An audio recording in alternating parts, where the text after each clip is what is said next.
matemáticas, hijo. Con eso alegarás, pero los números no mienten. Hola, ¿cómo están?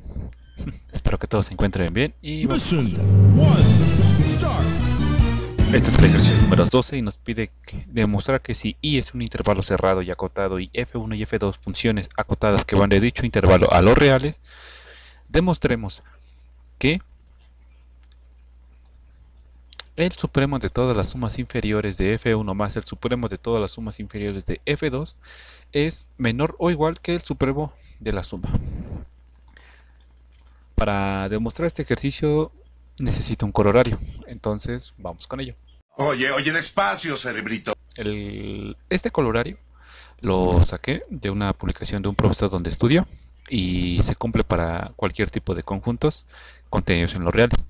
Sin embargo, yo lo particularicé en el caso de las sumas inferiores para que ustedes vean más detenidamente. ¡Qué trucazo!, ¿no? Entonces vamos. Le llamé A al conjunto de todas las sumas inferiores de F1 y B al conjunto de todas las sumas inferiores de F2 sobre la misma partición. Entonces, como F1 y F2 son funciones acotadas, también se va a cumplir que su suma lo es. Y más aún que el supremo de A más B es el supremo de A más el supremo de B, entendiendo a A más B el conjunto de un elemento en A más un elemento en B.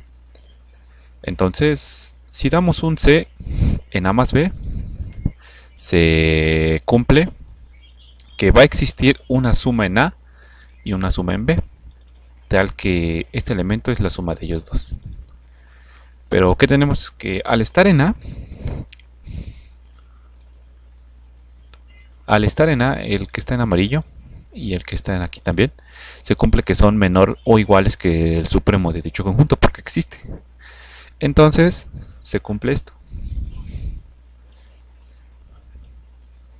Tanto él es menor o igual que su supremo y el otro es menor o igual que su supremo, respectivamente.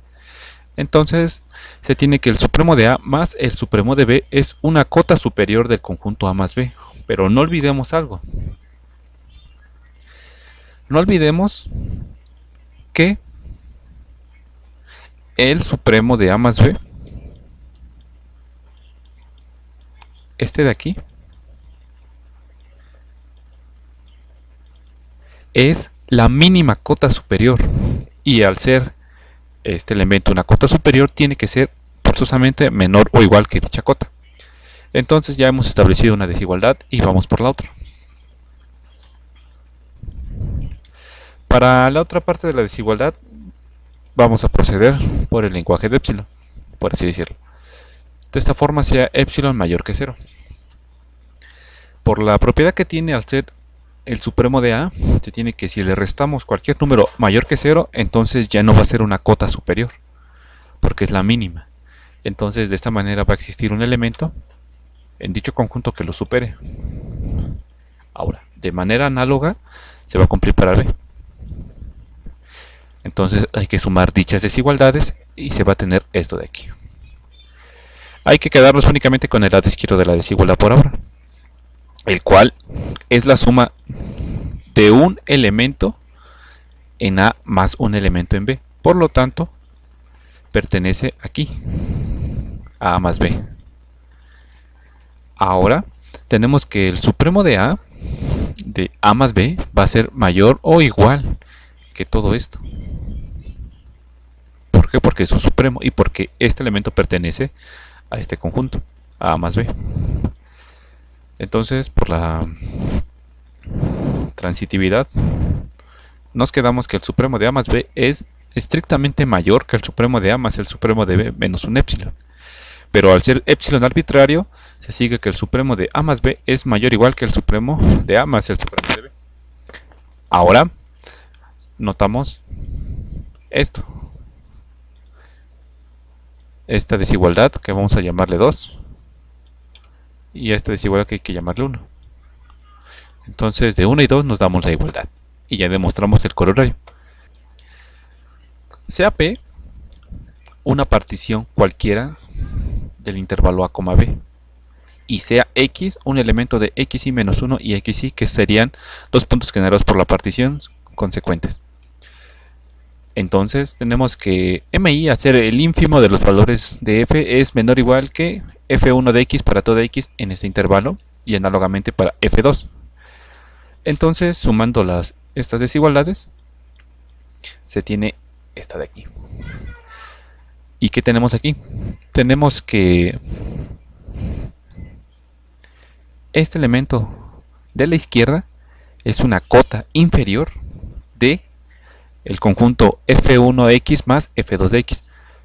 Ahora es donde invocamos que mi de f1 más f2 es la máxima cota inferior, y al ser esta una cota inferior tiene que ser mayor o igual, por lo tanto tenemos esta desigualdad, la cual se cumple para todo i desde 1 hasta k, siendo k los elementos de la partición.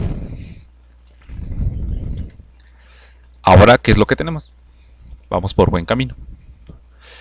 Vamos a poner esta expresión, que sería la suma inferior de f1 más la suma inferior de f2, las cuales se denotan de esta manera. Pero no olvidemos que las podemos sumar al factorizarlas medio de esta longitud que es en común. Y nos damos cuenta que se están sumando mi de f1 más mi de f2. Y recordando lo que acabamos de demostrar, esto es menor o igual que el ínfimo de la función f1 más f2 por la diferencia, la cual, esta de aquí, es la suma inferior de f1 más f2 sobre la partición P. ¿Qué es lo que hemos hecho? Hemos hecho que para cualquier partición, esto es muy importante, para cualquier partición, este elemento, la suma inferior de f1 más f2 sobre P, es una cota superior del conjunto A más B. Pero tenemos que el supremo de A más B es la mínima de las cotas superiores. Entonces tiene que ser menor o igual que dicha. Ahora es donde invocamos al corolario que hemos demostrado. Supremo de A más supremo de B es igual al supremo de A más B, menor o igual que esta suma, a la cual la voy a bautizar como 1 a la desigualdad. Pero por otro lado, la suma inferior de f1 más f2 es menor o igual que el supremo de este conjunto, ya que pertenece a dicho conjunto. Hay que bautizarla como 2.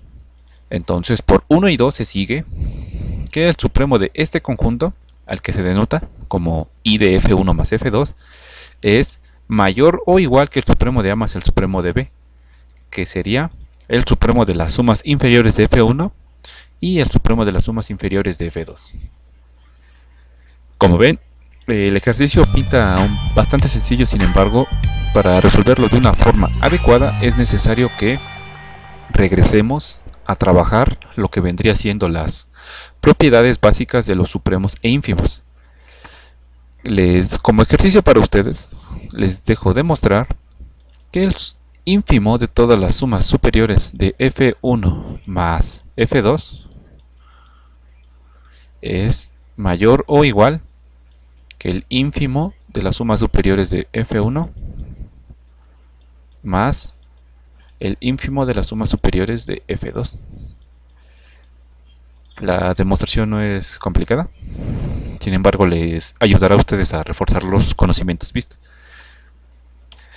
Para demostrarlo, tendrían que demostrar un corolario parecido a esto, pero con el ínfimo en lugar del supremo. Se pueden guiar de la demostración que ya está aquí, y de cualquier forma les voy a dejar el material de donde saco esto en los comentarios. Entonces sigamos. Para el ejercicio número 13, que nos pide dar dos ejemplos en los cuales la desigualdad estricta puede ocurrir, entonces vamos a hacerlo. Los p-vax, si están relacionados con él, demuestra, o así llama en su capítulo, los tres teoremas fuertes de continuidad. Entre ellos está que si una función es continua en un intervalo cerrado, entonces alcanza su máximo y su mínimo. Pero, ¿qué es lo que tenemos ahora? Debemos de encontrar dos funciones, las cuales no bien que si no lo alcancen, sino que difieran. Entonces, vamos a hacerlo. El libro nos dice que consideramos la función de Dirichlet. Entonces, yo le llamé f1 a la función de Dirichlet como todos la conocemos, y f2 a la... un poquito de los cambios de la función de Dirichlet. En este caso va a ser 0 en los racionales y 1 en los irracionales. ¿Por qué lo hice así? Veámoslo. ¿Qué pasa si la sumamos? F1 más F2. Bueno, si sumamos F1 más F2 es la función constante 1. Entonces ahora damos cualquier intervalo cerrado de los reales y una partición de dicho intervalo. ¿Y qué se va a cumplir? Que la suma inferior, que cualquier suma inferior de F1 va a ser igual a 0, al igual que la suma inferior de F2. ¿Por qué? Esto es consecuencia de la densidad que tienen los irracionales y los racionales sobre los reales. En cualquier intervalo, por más pequeño que lo hagamos, siempre va a haber tanto racionales como irracionales. Por lo tanto, F1 va a ser 0 y F2 va a ser 0. Mientras que la suma inferior de F1 más F2 es igual con 1. ¿Por qué? Porque es una función constante. Entonces, de esta forma tenemos que el supremo de todas las sumas inferiores más el supremo de todas las sumas inferiores de F2 va a ser igual con 0. Mientras que el supremo de las sumas inferiores de F1 más F2 es igual a 1. Entonces, tenemos esto. El supremo de las sumas inferiores de F1 más el supremo de las sumas inferiores de F2 es estrictamente menor que el supremo de las sumas inferiores de F1 más F2. Como ven, una idea siempre es checar si el libro tiene alguna propuesta. Obviamente después de intentar el ejercicio. Y si no lo tienen es, como les dije, no tratar con funciones convencionales, las cuales siempre sean continuas. ¿Por qué? Porque, se los repito, siempre van a alcanzar sus máximos y sus mínimos. Por lo tanto, esto siempre va a ser una igualdad. Ahora vamos. Para esto, ahora hay que demostrar el ejercicio 14, que nos dice que si f de x se define como el coseno de pi sobre x para x entre 0 y 1, el 1 lo toca, por así decirlo, y definimos a la función en 0 como 0. Y hay que demostrar que dicha función es integrable. Como pueden ver, la función cerca del 0 empieza a oscilar, tanto como en valores positivos y negativos. Esto se va a poner feo. Alrededor del 1. Sin embargo, la función es integrable. Aquí una cosa es demostrar que es integrable y otra muy diferente es calcular su integral, la cual es un proceso no digamos complicado, sin embargo no tenemos los métodos para hacerlo.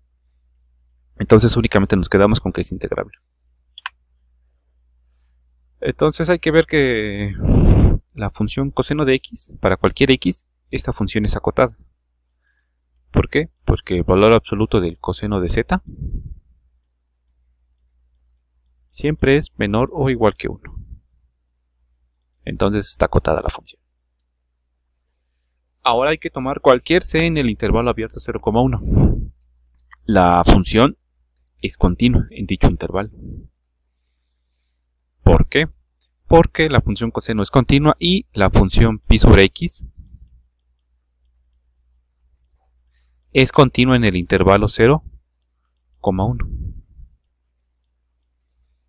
Entonces, al ser una función compuesta de una función continua con otra continua, entonces la función coseno de pi sobre x es continua. Entonces va a ser integrable. Y por el ejercicio 7 tendremos que la integral de 0 a 1 de la función f, que sería coseno de pi sobre x, es igual al límite cuando c tiende a 0 por la derecha de esta integral. Como se los dije, una cosa es demostrar que es integrable y otra muy diferente y en algunos casos complicada es hallar dicha integral. Podemos acotarla, obviamente, por lo que tendríamos aquí. El coseno de z es menor o igual que 1, por lo tanto la integral del coseno de pi sobre x va a ser menor que 1. O sea, esta integral es menor que 1, menor o igual que 1, y obviamente mayor que 0. Podríamos ir más allá tratando de refinar dicha aproximación. Sin embargo, como se los dije, no es el objetivo del libro. Sin embargo, el objetivo del libro es únicamente decir cuáles funciones son integrables y cuáles no. Espero les haya gustado el video y nos vemos en el siguiente. Hasta luego. Mission complete.